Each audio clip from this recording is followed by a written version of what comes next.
Hello YouTube, it's Mr. O from Music Hands, and if you're interested in GarageBand on the iPad, you've come to the right place. We're going to be delivering a masterclass looking at every facet of GarageBand on the iPad, from quantization to MIDI sequencing to effects and production techniques, the whole way to playing loops and layering up your files, all these things and more.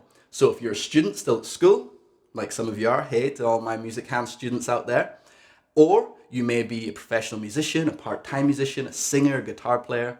You're going to get something from this because iPad music is getting better every year and GarageBand is only going to be better in the years ahead. So let's stay on the cutting edge of music.